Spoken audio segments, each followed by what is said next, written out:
महायुतीच्या नेत्यांची मुंबईत महत्त्वाची बैठक होणार आहे। विधान परिषदेच्या 4 जागांसंदर्भात चर्चा होणार आहे। शिवसेनेकडून सगळ्या जागा राखण्याकरता प्रयत्न सुरू आहेत। 2 दिवसात महायुतीकडून उमेदवारांची घोषणा होण्याची शक्यता वर्तवली जाते।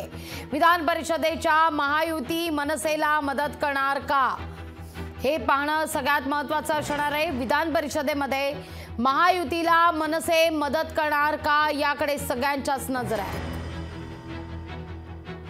याच विषयी अधिक माहिती घेण्याकरता थेट जाते आपल्या प्रतिनिधी ज्योत्स्ना गंगणे यांच्याकडे। ज्योत्स्ना, लोकसभा निवडणुकीमध्ये महायुतीला मनसेचं एक इंजिन लागलेलं होतं, पण विधान परिषदेचं काय? विधान परिषदेच्या निवडणुकीत महायुतीला मनसेची साथ मिळणार की मनसे स्वबळाचा नारा देत एकला चलोरेच्या वाटेवर चालणार?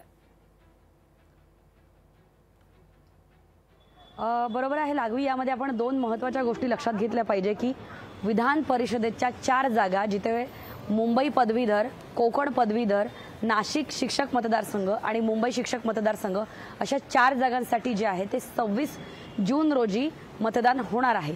राज ठाकरे यांनी लोकसभेसाठी आपण महायुतीला बिनशर्त पाठिंबा देतोय अशा प्रकारची जाहीर घोषणा त्यांच्या पाडवा मेळाव्यातून केली होती।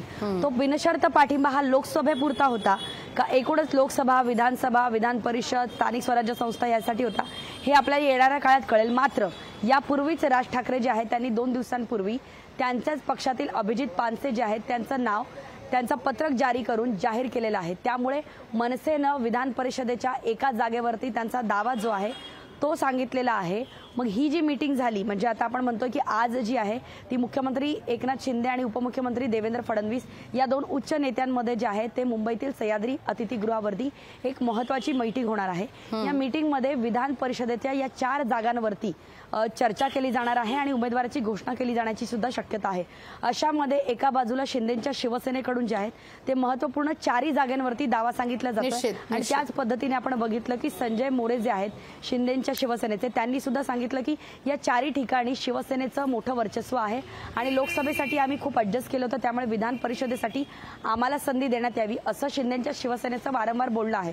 तर मनसे जे आहेत राज ठाकरे त्यांनी त्यांचा एक उमेदवार अभिजित पानसे यांचं नाव पत्रक जारी करून जाहीर केलेलं आहे। त्यामुळे मनसेने सुद्धा या 4 पैकी एका जागेवरती जो आहे तो दावा केलेला आहे। त्यामुळे अर्थातच या सगळ्याकडे ज्योत्स्ना सगळ्यांच्याच नजरा लागलेल्या आहेत।